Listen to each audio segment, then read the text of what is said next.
So can you tell us a little about Rachael? What is your background, family life, whatever you feel you want to share with us?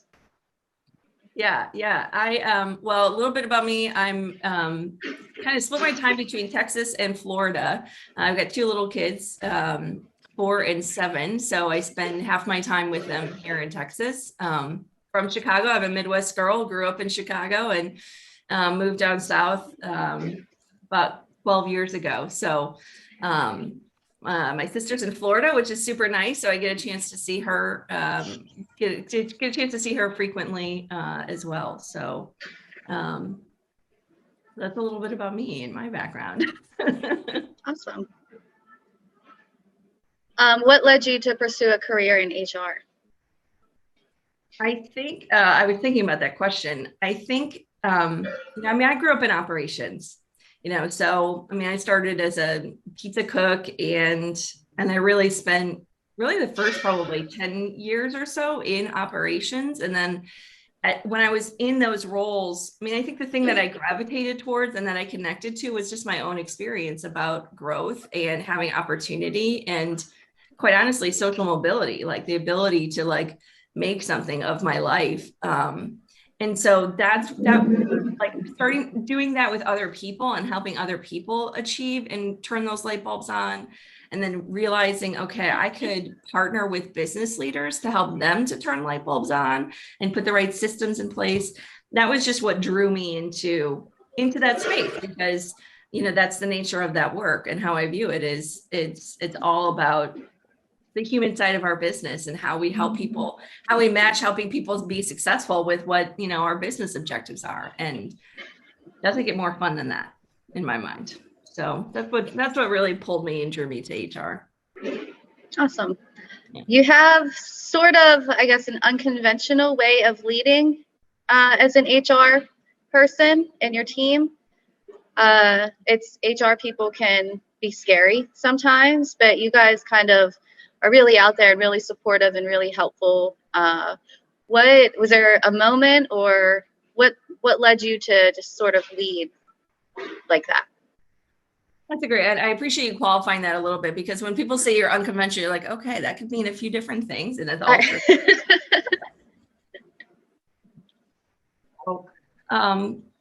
I think that one of the main things is it's about empathy and, and knowing that, so I don't know if there was a moment that was that. I think it probably comes from my just growing up in the industry and growing up and being in various roles and just knowing what it's like what you feel like in the different life situations and going, okay, well, I'm a human being. This person's a human being. How do I help this person in their life and in their journey? And that's what I'm here to do. That's really our purpose. And so that kind of, I think, guides my style. Is I don't really I'm not a real formal person.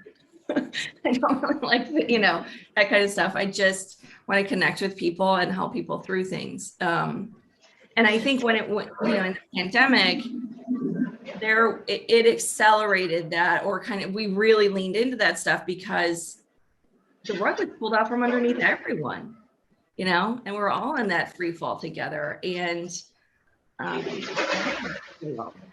in that we all needed each other, and so that's for me what guides, we're in it together kind of thing. And so that's kind of what guides my style a little bit.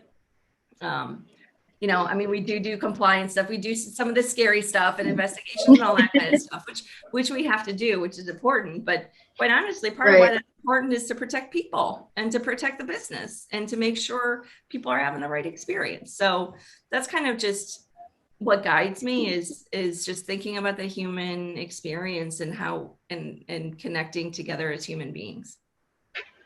If that makes sense. Absolutely. It's awesome. Thank you. What keeps you motivated? What do you do to keep yourself motivated? I was thinking about that question. It's also a very good question. I think it's a combination of things.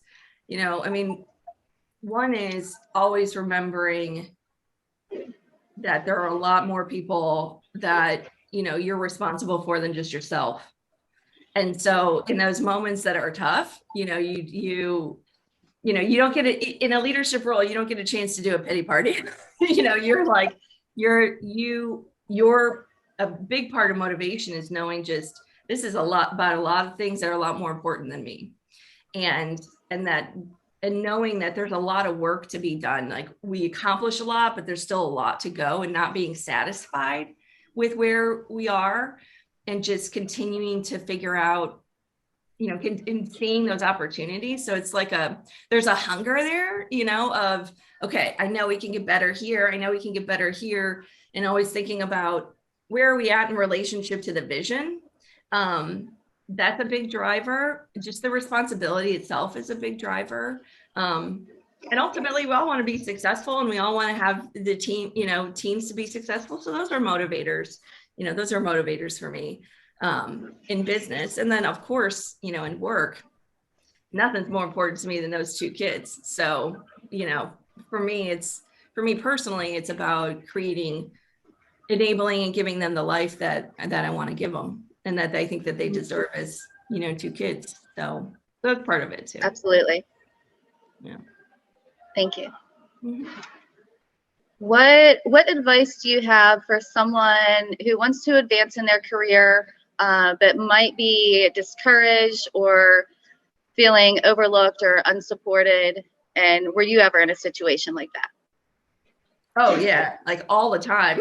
Like all the time, right? I mean, yes, I can think of it several times. And I think, and it's hard, I mean, we're all kind of in this journey of a human experience, and trying to figure and find our ways through life. And as part of that natural kind of human experience, I think we're seeking, and we're wanting to grow, and we're seeking our purpose, we're seeking our path, we're seeking our ideas of what success is. And so there were a lot of times, because, we're also all human beings, and leaders are human beings, and companies are, great, but also dysfunctional, and none of that stuff is perfect. And so, especially when you're working for a leader, and I've worked for amazing people, I've worked for not amazing people. And in those moments where I was in situations that didn't feel good or didn't feel right to me, or I felt, overlooked or whatever, the after kind of processing through the emotion of it, because you do get emotional about it, and you kind of got to work through that. Then you go, okay, well, I can't control any of that. I can't control the company's dysfunction, or this leader, what they're doing or what they're not doing, or what somebody's seeing or what somebody's not seeing. I can't do anything about that. But what I can do something about is me. And I can choose to decide how I want to navigate it. Once you understand the landscape, and you kind of accept whatever the circumstances are, for whatever they are, and just acknowledge those realities of it, then you can focus around what your power is and how you can choose to navigate through that landscape. Instead of being, well, the landscape's wrong, or there's a problem over here that makes it not right, because there always is. You can always focus on it. But the extent to which, in those moments, the extent to which I focus on that, I was giving away my power. And I don't want to give my power away to other people. I want to have my own power over my own life and my own agency, And so that the way that I kind of, the advice I would give, and the way that I've navigated through it is really just focusing around, what is it that I can do to navigate this, and not so much focus around what other people are doing or not doing, and just focusing. So it could be, I'm going to stand out. I need to make sure that, I need to build relationships. I need to build a network of people in the company. I need to aggressively go after my own, developmental experiences, and put my hand up, and put my foot out there of like, okay, can I do this? Taking on challenges, and rising to those challenges, sometimes failing miserably and learning from that and getting back up and keep going. That's the stuff that helps you grow in your career. And then in focusing on the other stuff, It doesn't. Those just become barriers that become walls that you can never get around. So that's kind of how my advice and how I've navigated it. Not always perfectly, but how I've navigated so far. Thank you. Mm-hmm. Yeah. What is the best advice you have ever been given? The best advice I've ever been given is I've gotten a lot of advice because I've needed a lot of advice over the years. Probably the best advice that I've ever gotten was, hey, look, the things that you do to survive and cope and get to a certain place are, those are important, but they can often become barriers to you thriving. Now, the quote was, what you do to survive is not what you do to thrive. Like, they're two different things. Al talks about it as, what gets you here won't get you there. It's kind of that same thing. And the crux of that is continuously evolving, continuously learning, like leveraging what your strengths are and leaning into those and bringing that forward. But not allowing things to become barriers to you interpersonally, and continuing to self-evolve and to grow. And that's probably, because at the core of it too, it's also about like leaning into yourself and your own self-growth as your way to drive. And that's been very, very true for me, and was really helpful in helping me to break some old chains, and let some of that stuff go too. Does that make sense? Yep, absolutely. Thank you.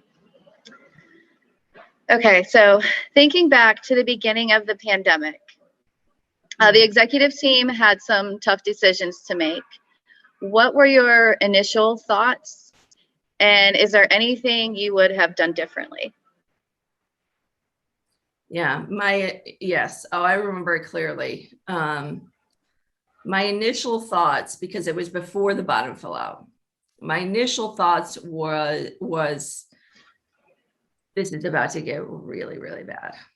Like, okay, the rug is about to get pulled from underneath everyone. Our world is about to get turned upside down, and this is about to get really bad. That was my initial thought, like brace for impact was my thought.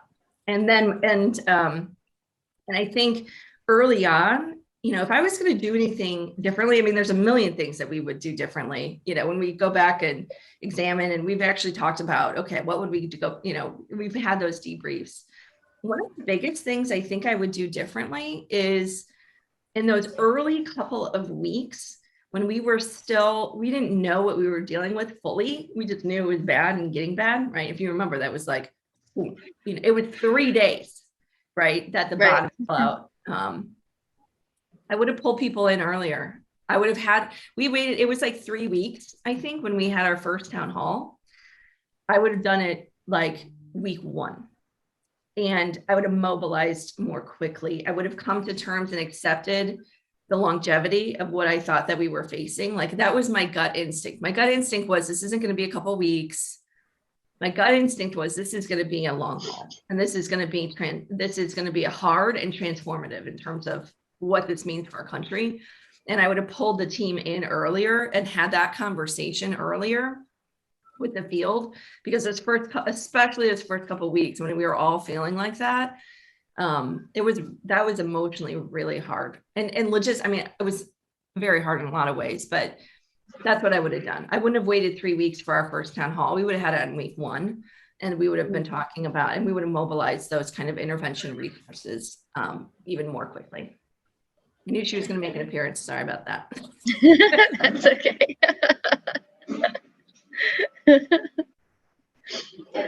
You and the rest of the E-team not only kept us alive during the pandemic, but kept us thriving and even growing, while many similar concepts are struggling right now. Hang on. Sure. No worries. You're kind of badass, if I can say that, or you can edit it out maybe.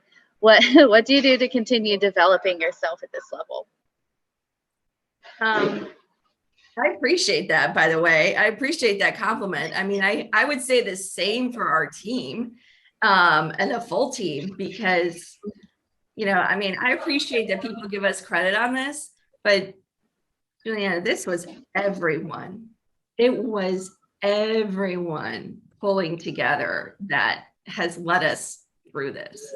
By, from the RSC to everyone in the field, all of you, your leadership. I mean, it was a full team effort. And to be honest, I think that the thing that we do to continue to develop is we continue to learn and listen and always think about how to be better. Where anytime, like every little experience, every success, every failure, every misstep, every bump, those are all nuggets and opportunities for learning of how we get better. How did this person take this? How did the system receive this information? Is it what we intended? What should I have done differently? How should we approach that handle? How am I coming across to people? Because even though, we're experienced, etc., it's still, there's always things that we need to learn. And that we need to grow interpersonally. And I don't think that journey's ever over. I do a lot of psychotherapy. I do a lot of, just connecting with other people and learning, from similar experiences. And I like to learn a lot from other people who have very different experiences, but where things are transferable. So I guess my answer is everything is about learning. And learning about ourselves and our own capacity. And that's a lifelong journey. And so that's, I guess I learn a lot from everyone around us, including you, including everyone on our team. Part of why I love that channel that we have, we initially started that for communication and to like break through the noise and clutter and just be able to have real time, straight up, lines of communication. But the learning for all of the leaders in our organization, the learning of the RSC from the field, the learning of how we can do things more effectively, it's been exponential. So I guess my feedback would be, no matter what role, and even in all of us in the executive, we are continuing to evaluate and to learn and to think about how we can be better, do better, perform better, lead better every day. Awesome. Thank you. Is there a quality or what qualities do you feel managers are lacking, and what advice do you have to help them improve? We're actually working on our leadership development framework as we speak around our kind of fundamental philosophy of human-centric leadership. And I think for all leaders, all of us, not just managers in the field, but RSC, myself, everyone, I think that we can get for our future and the future of, I think, the workplace and just where our country is going. Human-centric leadership, relationships, healthy, positive relationships, and leading, like how do you build those in the workplace? How do you sustain those in the workplace? How do you help other, ensure people facilitate that between other people and lead that culture of human connection and, shared purpose and shared meaning? I think all leaders need to continue to work on that at all levels in every organization, including ours. That's the big thing that I think that we need is continue to stay focused on. And I think what we've really learned, what we've really proven to ourselves is how much that really makes a difference in business, in our operations. It's that energy, that quotient that you can't put a number on. You're not going to track it on a P&L. You're not going to, there's the ways to quantify it, but the energy that's driven by human beings when they are connected, heard, loved on, coached well, when there's these connections and these positive relationships that exist, the impact on a business is just exponential. And so I think I don't know that we've always all, understood that in our industry. Like we understand it, but I don't know if we understand it. And we can continue to get better and better and better at that as a real way to get better as leaders and to drive our business. So that's what we'll be working on in the coming months. Looking forward to it. Yes, we're about that. Is there a moment, event, or decision that you've made that makes you really proud of yourself?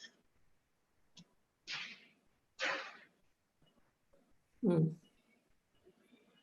forgot about that question. Proud of myself is hard to say. Proud of the team? I think probably there probably are a couple. You don't realize it at the time,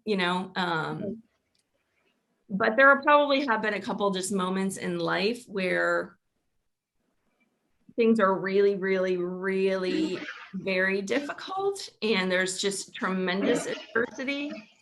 And probably my proudest moments are like in those moments that can happen that can like really, really break you. Like just kind of going, no, that's not going to break me. And it's not going to break all these people or my family that I'm responsible for. We're going to fight. I'm going to fight. I'm going to get up and fight. And there's been a couple of those moments, and there's been a couple of, there's definitely been that moment in the last year. And so I guess I'm proud of that kind of fire and sentiment of, okay, we're going to fight through stuff, and take that leap. And when that's happened, I've been surprised by some of the result that's come from that. So without getting horribly specific on that, I would say that the moments are around those moments that I could think of just, no, I'm going to fight. We're going to fight through it. Not giving up, not going to beat me, not going to beat us, not going to beat them. No. We're going to fight, Right. Last year was definitely those moments. Absolutely. If you hadn't pursued a career in HR, what career do you think you would have pursued? I think it depends on what time in my life that conversation would have occurred. So, at one point it probably would have been music. I was at one point in my life very, very into music and studying music. I loved operations. I was in operations, early on in my restaurant career. So I probably would have continued in operations, but I think I'm a much better HR person than I am an operator. Just because I like partnering with I really love being that partner with the business leader and kind of being that behind the scenes person, and helping them, to lead and be successful. So yeah, who knows? So it might have been a lawyer. I could have been, who knows?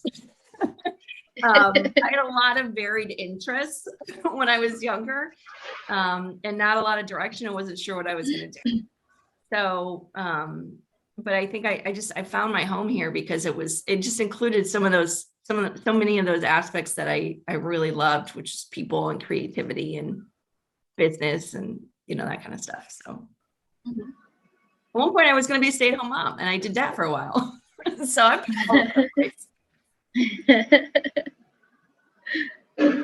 Is there a book that has really, what's that? I said that was fun. And the toughest job ever was those months staying home with my newborn. So I have serious props for moms out there doing that job full time. That is intense and amazing. I would need a lot of money to be able to just stay home. Oh, I know. It's incredible. Especially in this last year and what people are doing with kids at home and school. And it's amazing what parents and moms and dads are doing. It's incredible. It is. Is there a book that has really helped you in your career or life? And do you have a favorite book? Yes. Yes. And I've read a lot of like business books. There's a lot of great business books, like Who Moved My Cheese, Gung Ho, were like two simple classics early on in my career. But honestly, the book that when I get asked this question that I think about is Man's Search for Meaning by Viktor Frankl. It's just one of those books that I read at a certain time in my life, and I reread it periodically every few years. And it's a human story. It's a story of a man who went through the Holocaust and his recounting of that experience. But it was also different because he ultimately became a psychiatrist. And so it was this look and viewpoint of going through these circumstances and going through this experience and how human beings processed and went through that, and how people went through adversity and what determined how those kind of the ways that they kind of navigated that mentally and emotionally. And ultimately those who were fortunate to survive and got through it in a way that where they, with their emotional health, were the ones who really focused around what mattered to them, their family, love, not belongings, not their car, not their career, not their house, not any of those things, which all got stripped away, as we all know. But it was that focus on love in their family and their purpose in life. And that message has never, ever left me, because it's both what really matters, and how you really focus on what really matters in life, but also the incredible capacity for human beings to get through adversity and come out on the other side on top. That, as you can hear, that seems to be a recurrent theme in our conversation. Right. I mean, that book really just, it hit me on that. It's a great read. Even just that first half where he's going through that before he talks about psychotherapy is really great. Yeah, I'll have to get that. Well worth it. What about you? What's your favorite book? Anyway, I don't know that I have a favorite book. One that's really helped me in my career, it was early on after being promoted, was Crucial Conversations. Because, I'm not, I'm pretty reserved, and I don't, I've never really liked that conflict side of what we have to deal with. So reading that book really helped develop me in that area. That's great. That is a great book. We should definitely talk about a workshop at some point around that, because it is not easy to do at all. So that's a great read. That's great. I also, last summer, I read or listened to, I think it's called Relentless. It's not really a business book, but it's written by, I can't remember his name, but he was Michael Jordan's personal trainer or basketball trainer. And it's just about, greatness and what separates the good from the great, like Michael Jordan is. So yes, it was just kind of a good pump me up book. Yeah. Oh, probably, I imagine a lot about all the practice and the hard work and the failing and all that before you get on that court. Yeah. Absolutely. It's really good. Mm-hmm. All right. Last one. If there's one thing you could say to all of the employees in the company, what would it be? Thank you. Thank you. Thank you. Thank you. Thank you. Thank you. Thank you. Thank you. There's a lot more behind that, but just thank you. What this team has done, what our teams are doing every day, what you guys are doing right now, with just this incredible path that we're having. I'm just incredibly grateful. Incredibly grateful that you even wanted to have a conversation with me. I'm like, I'm not doing anything.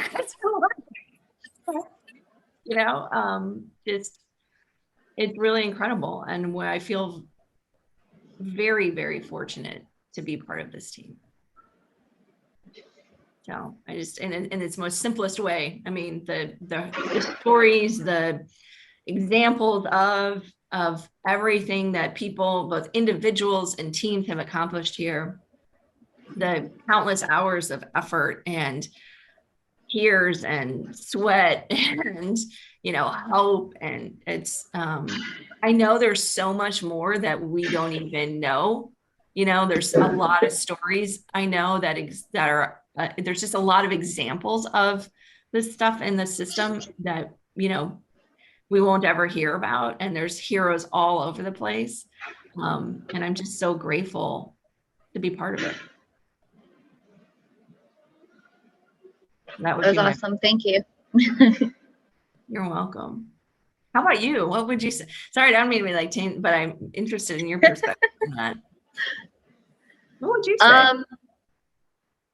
I would probably, the same thing. Thank you. You matter. Yeah. And and that's one thing I think you guys are great at making known, is that everyone matters, and you're including everybody with the community brand ambassador group and what's hot. And so I think that's so great for everybody, greeters, servers, dishwashers, everyone, to know that they matter and that they have a voice and that they are heard. Absolutely. They sure are. Absolutely. Everyone matters. Everyone contributes value. Everyone is important and deserves to be heard. Yeah. I'm with you, girlfriend, for sure. Awesome. Thank you.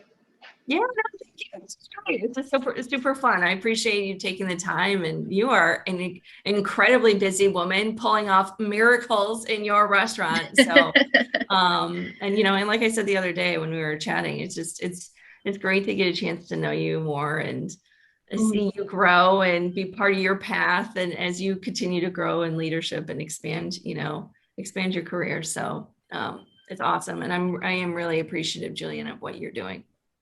You are performing miracles daily. So thank you for all of that. Thank you.